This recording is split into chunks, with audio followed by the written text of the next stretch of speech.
6ஆம் வகுப்பு புதிய சமச்சீர் புத்தகம், தமிழ் புத்தகம். இதில் இருக்கிற 3வது இயல் பகுதியிலிருந்து லைன் பை லைன் கொஷின் பார்க்க போகிறோம். ஒவ்வொரு டாப்பிக்காக பார்க்கலாம்.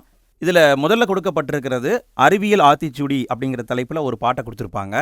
நெல்லை சு. முத்து அவர் எழுதியிருப்பார். அகர வரிசையில் அறிவுரைகளை சொல்லும் இலக்கியம் எது? ஆத்திச்சூடி.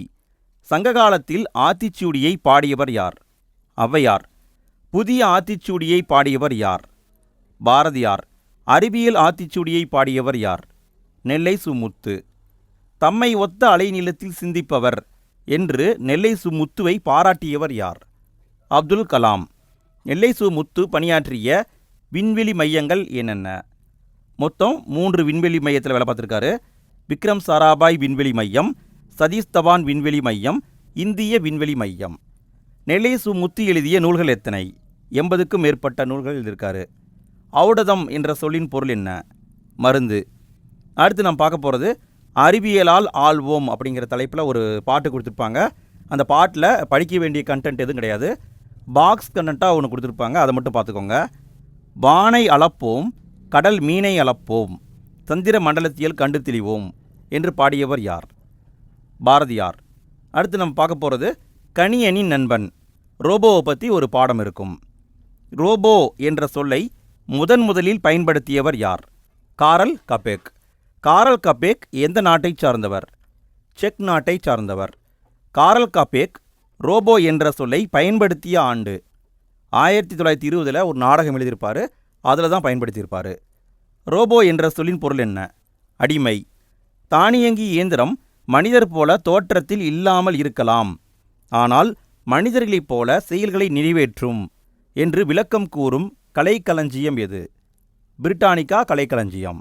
ரோபோ பாடத்தில் ஒரு போட்டி ரோபோவுக்கும் மனுஷனுக்கும் நடக்கும். அதை கொடுத்துருக்காங்க. சதுரங்க போட்டி 1997 நடைபெற்றிருக்கும். கேரி கேஸ்புரோவ் என்பவர் எந்த விளையாட்டை சார்ந்தவர்? சதுரங்க விளையாட்டை சார்ந்தவர். கேரி கேஸ்புரோவை தோற்கடித்த மீத்திறன் கணனி என்ன? Deep blue. டீப் ப்ளூ என்ற மீத்திறன் கணனியை உருவாக்கிய நிறுவனம் IBM நிறுவனம். சதுரங்க போட்டி நடைபெற்ற ஆண்டு 1997 மே மாதம் நடைபெற்றிருக்கும். Deep blue ஜெயிச்சிருக்கும். அடுத்து பார்த்தீங்கன்னா சோபியா. உலகில் முதலாக ஒரு ரோபோவுக்கு குடியுரிமை வழங்கிய நாடு எது? Saudi Arabia.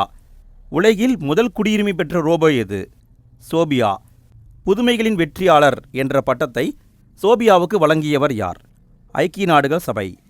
அடுத்து நம்ம பார்க்க போகிறது ஒளி பிறந்தது அப்படிங்கிற தலைப்பில் அப்துல் கலாம் ஐயாவை பற்றி ஒரு பாடம் கொடுத்துருப்பாங்க.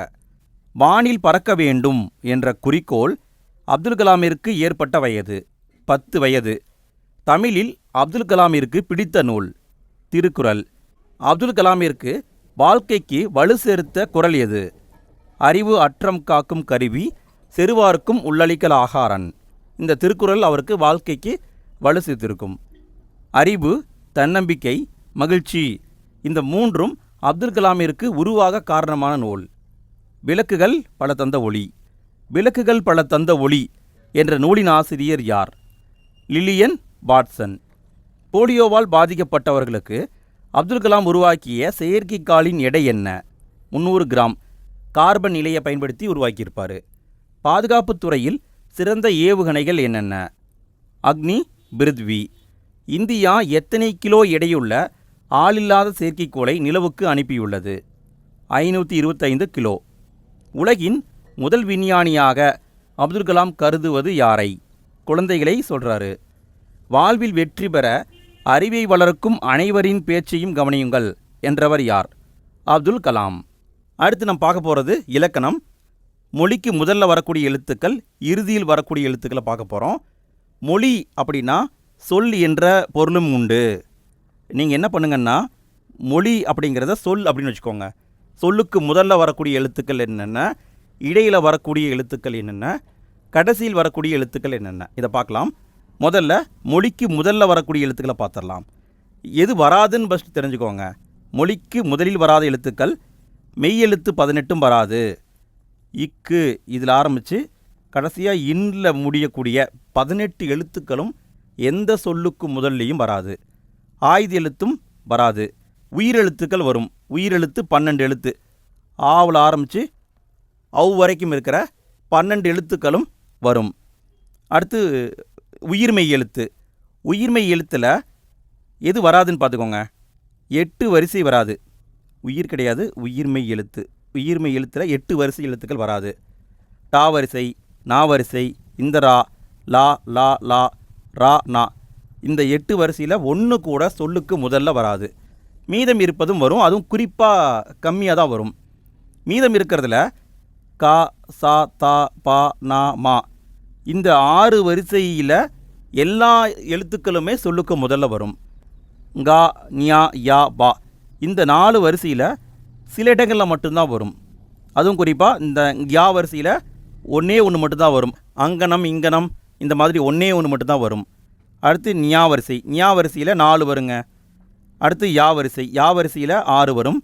வா வரிசையில் 8 வரும். இதை நோட் பண்ணிக்கோங்க, கேட்க வாய்ப்பு இருக்குது.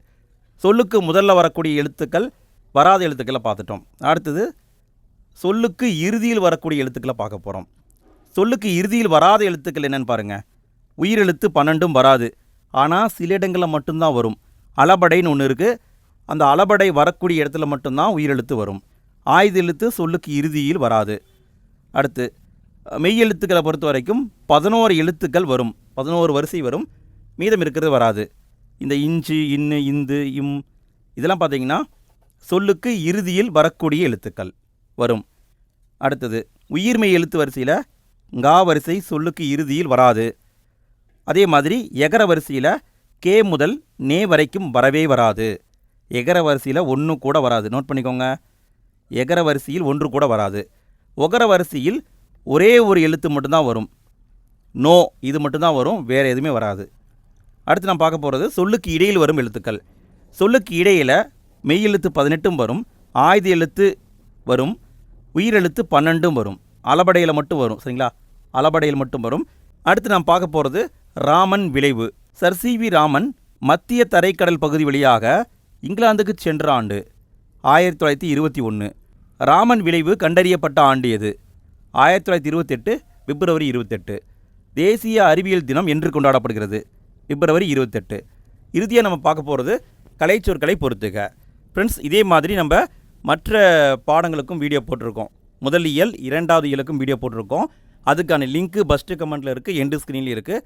அதையும் பார்த்துடுங்க. இந்த வீடியோவை கடைசி வரைக்கும் பார்த்த நண்பர்கள் ஐ ஆம் ஃபினிஷ்ட் அப்படிங்கிற ஒரு மெசேஜை மட்டும் கமெண்ட்டில் போட்டு விடுங்க. நீங்கள் போடுற ஒவ்வொரு லைக்கும் எங்களுக்கு பூஸ்டப்பாக இருக்குது. வீடியோ பிடிச்சிருந்தால் லைக் பண்ணுங்கள், கமெண்ட் பண்ணுங்கள், உங்கள் ஃப்ரெண்ட்ஸ்க்கும் ஷேர் பண்ணுங்கள். இறுதியாக நம்ம பார்க்க போகிறது கலைச்சொற்களை பொறுத்துக. செயற்கை நுண்ணறிவு என்றால் ஆர்டிஃபிஷியல் இன்டெலிஜென்ட். செயற்கைக்கோள் என்றால் சேட்டலைட். மீத்திறன் கணனி என்றால் சூப்பர் கம்ப்யூட்டர். நுண்ணறிவு என்றால் இன்டெலிஜென்ஸ். அவ்வளோதான் நண்பர்களே, 3வது இயலை நம்ம சிறப்பாக முடிச்சிட்டோம். அடுத்து 4வது இயலுக்கான வீடியோ வந்துட்டுருக்கு. அதை ரெடி பண்ண உடனே ஃபஸ்ட்டு கமெண்ட்லேயும் எண்டு ஸ்க்ரீன்லேயும் லிங்காக கொடுத்துட்றேன். அதையும் பார்த்துருங்க. அடுத்த வீடியோவில் மீண்டும் சந்திப்போம். அனைவருக்கும் நன்றி.